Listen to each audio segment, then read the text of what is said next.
성산별곡. 아, 정철의 성산별곡은 우리가 강호가사에 또 계보를 잇는 작품 중 하나입니다. 강호가사. 얘들아, 강호가사 알지? 이것도 우리가 이제 앞으로 공부를 해 나가면서 뭐 강호가사, 유배가사, 강호가사의 계보에 대해서도 간단하게 이미 별에는 밤에서 쌤이 이제 또 현장에서 정리를 또 했습니다. 자, 강호가사의 계보 중 가장 첫 번째 시작점. 정극인의 상춘곡. 자, 여기서 영향을 받은 게 바로 면왕정가. 송순의 면왕정가. 여기에 영향을 받은 게 성산별곡. 여기서 이제 나머지 강호가사를 쭉쭉쭉쭉쭉쭉쭉쭉쭉 이렇게 뻗어나갔다고 생각하시면 됩니다. 그만큼 이 대표적인 작품들을 본다면 너희들이 다른 작품들을 해석할 때 도움이 매우 많이 된다는 거야. 비슷한 구절이 똑같이 들어가는 경우도 많습니다. 이 당시에 유행하던 구절들이 그냥 들어가 있는 경우도 많지. 자, 그러한 중요 작품들 중 하나입니다. 그러니까 당연히 상춘곡과 면왕정가도 계속 나오는 거야, 평가원에. 자, 가볼까? 성산별곡. 자, 산 중에 공간, 여기 지금 어디? 자연이죠. 자, 고전시가 특히나 공간적 배경 거의 이분법적이라고 했습니다. 자연이냐 속세냐. 너희가 자연을 지칭하는 단어들도 잘 알고 있어야 되고 자연 속에서 이들이 뭐 하는지도 알아야지. 자연 속에서 아침에 일어나서 막 굉장히 바쁘게 막 8시에 뭐 하고 9시에 뭐 하고 이런 사람이 있을까? 없죠. 자연의 핵심은 유유자적이야. 한가한 삶입니다. 하지만 소일거리는 있죠. 뭔가 씨를 뿌리거나 아니면 고기를 잡거나 이런 소일거리들은 있습니다. 자, 산 중에 책력 없어. 책력도 자주 나오는데 달력이지. 달력이 없어 사실을 모르더니 눈알을 해친 경이 철철이 절로나니 듣거니 보거니 일마다 선간이라.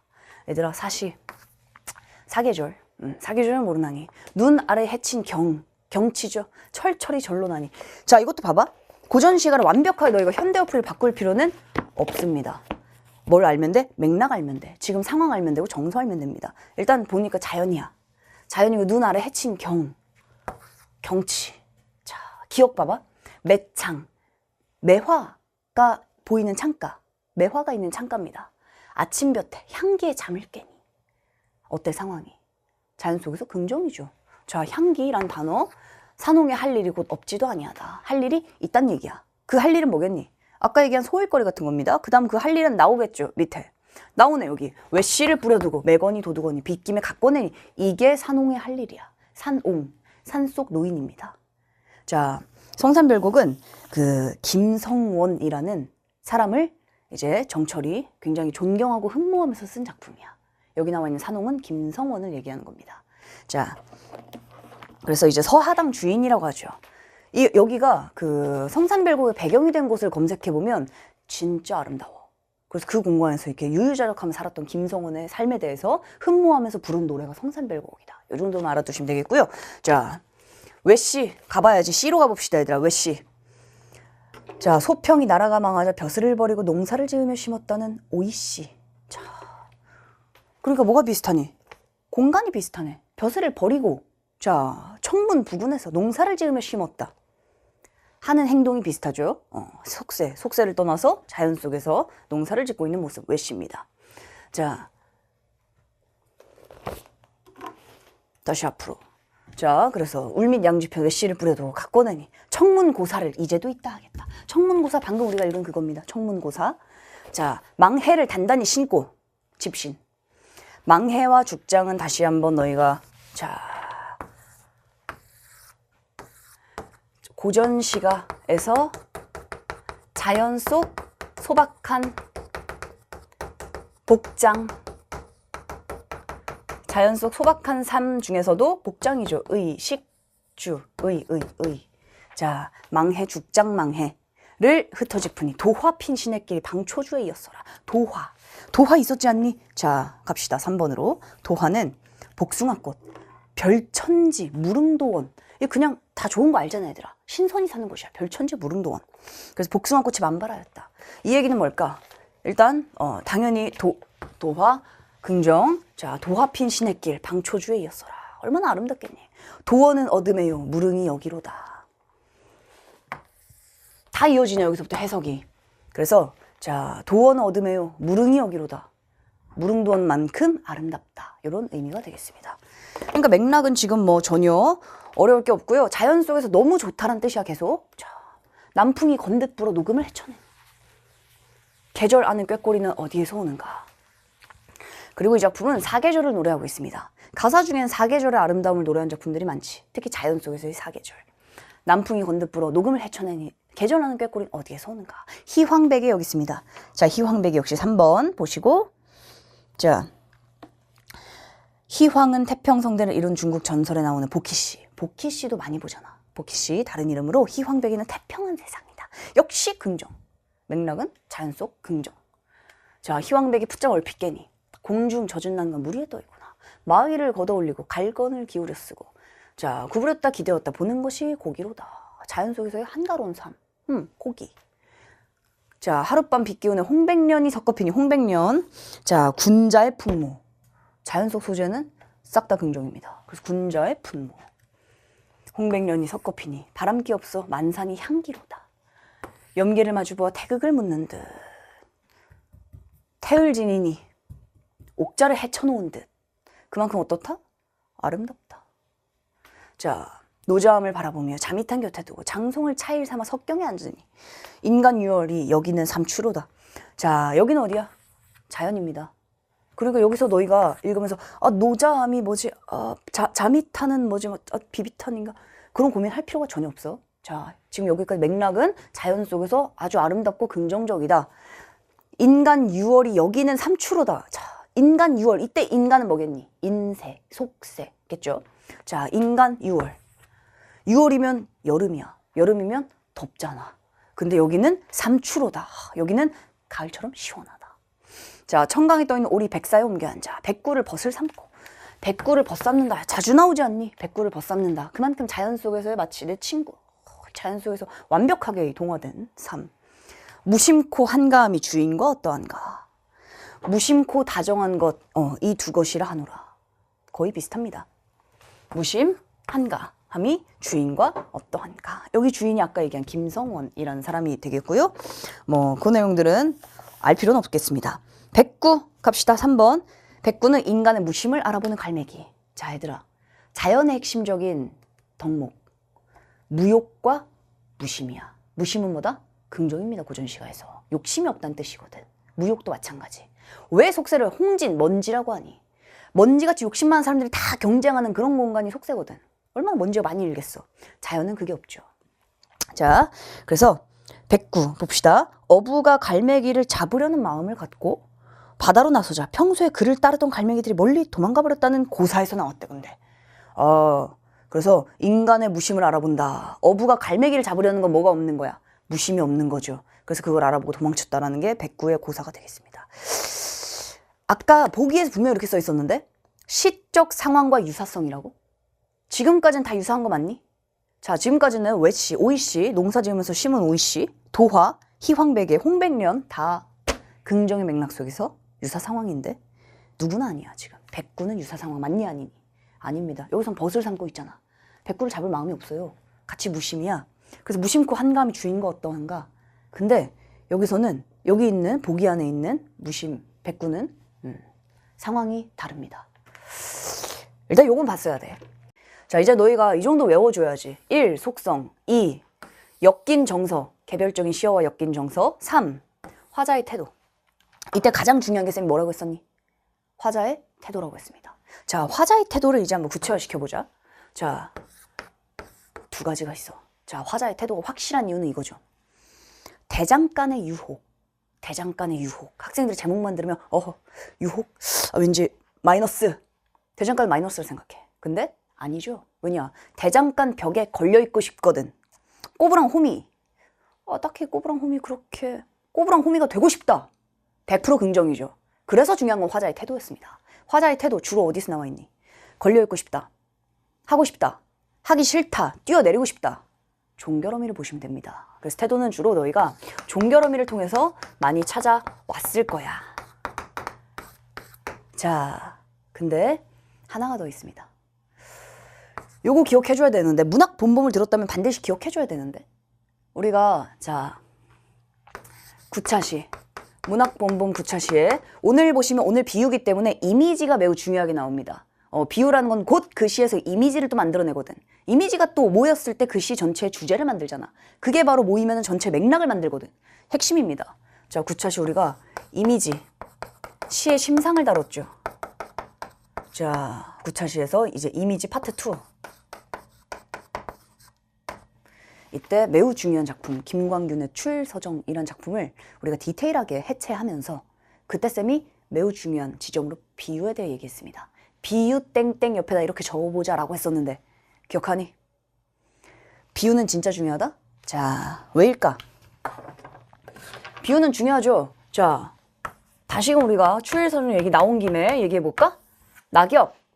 낙엽. 사람마다 저 낙엽이 느껴지는 건 다 다를 거야. 자, 누군가 저 낙엽을 딱 본 다음에 오케이, 폴란드 망명정부의 집회. 이렇게 생각합니다. 망명정부, 망한 국가야. 망한 나라의 집회. 의미 있니 없니? 의미가 없잖아. 바닥에 잔뜩 쌓여있는데 저게 하나도 가치가 없네? 굉장히 허무하죠. 무상하지. 그래서 허무함과 무상감인 거예요, 여기서는. 망명정부의 집회에 비유했기 때문에.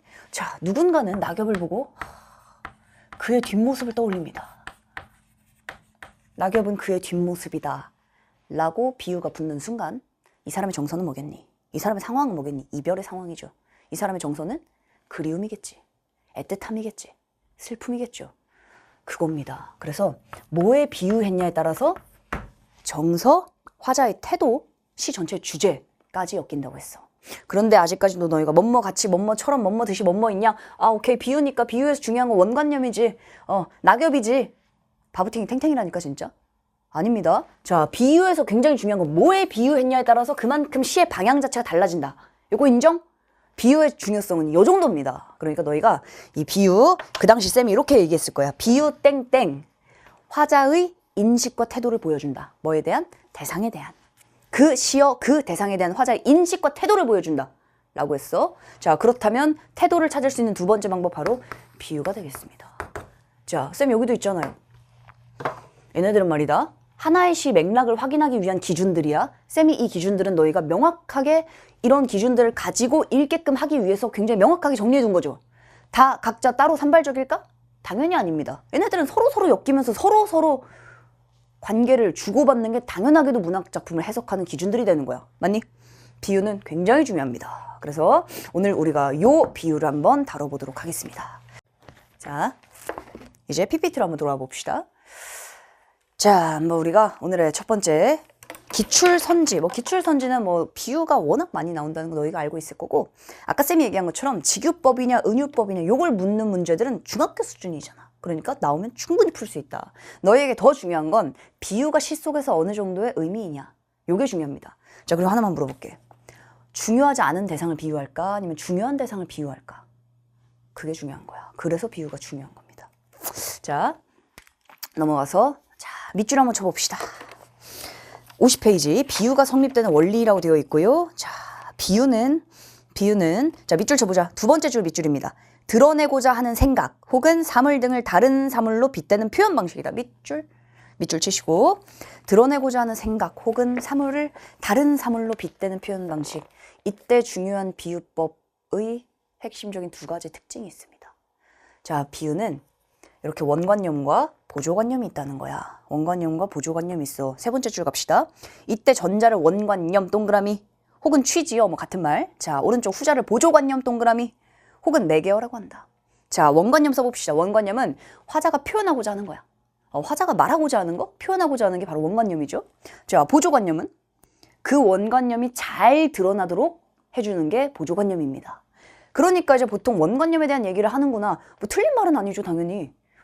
자, 예를 들어 우리 할머니 얼굴은 달 같다. 뭐 얘기하고 싶은 거야? 할머니 얘기하고 싶은 거야. 근데 우리에게 중요한 건 할머니 얘기를 하고 있는데 이 대상을 화자가 어떻게 인식하느냐, 이게 중요하다고 했죠. 할머니를 달이라고 인식하고 있어. 자, 달은 종류가 많습니다. 만약에 달이 보름달이야. 한쪽은 금음달이야.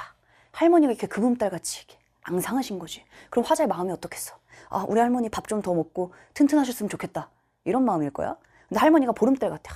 바짝바짝바짝. 아, 우리 할머니 관리 졸라게 잘하셨다. 이런 느낌일 거란 말이야. 그러니까 뭐에 비유했냐에 따라서 화자가 대상을 인식하는 화자의 인식과 태도가 달라진다는 겁니다. 요거 이해가 되시죠? 자, 그래서 이제 중요한 게 있어. 할머니와 달의 관계입니다. 첫 번째, 할머니, 달 같은 대상이니?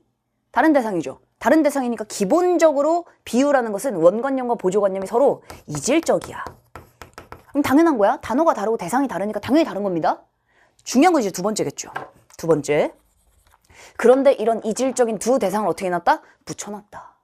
붙였다는 것은 이유가 있는 거지. 달같이 할머니가 탐스럽다. 반짝반짝하다. 달같이 할머니가 마르셨다. 자, 두 번째 유사성입니다. 비유의 핵심은 뭘까? 당연히 유사성입니다. 그래서 자, 이렇게 옆에다가 잘 적으시고 이질적, 유사성, 이질성과 유사성을 지니고 있다. 이 중에서도 이 둘이 만난 이유는 유사성 때문이다. 그렇다면 이제 중요한 거, 어느 지점이 유사한가를 본다면 대상에 대한 화자의 태도를 확인할 수 있다. 오케이. 자, 이어 한번 가봅시다. 이처럼 비유는 취지어와 매개어, 자, 쉽게 원관념과 보조관념으로 규정되기도 한다. 자, 이때 중요한 게 있어. 산문단의 첫 줄에 밑줄 좀 쳐봅시다.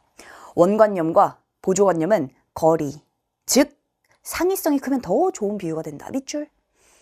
되게 비슷해. 막 비슷비슷. 할머니는 우리 이모 할머니랑 닮았다.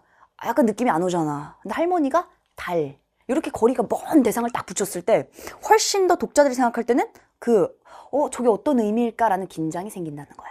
자, 그래서 가까우면 두 어휘 사이에 상호작용이 부족하여 의미의 긴장이 생기지 않는다. 지나치게 멀면 또 긴장이 나타나지 않는다. 그래서 적당하게, 적절하게 긴장을 유지해야 된다. 시적 긴장 기억하니?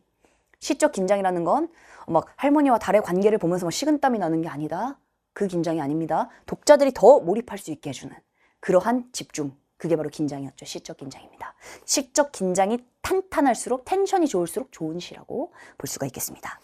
자, 그래서 밑에 이제 자, 젬마가 말하고 있는 지점을 보시면 긴장, 중요한 말이 나왔다. 긴장이라는 거 탄력성. 탄력성, 이때는 시적 긴장, 우리가 또 배웠었던.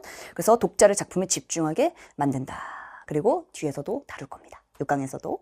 자, 그래서 이제 쌤이 몇 가지 선택지의 어휘, 선택지에 나올 수 있는 예시들을 한번 좀 정리해봤어. 자, 요 예시 너희가 반드시 좀 적으십시오. 자, 공부는 뭘로 하는 거다? 손으로 하는 거다.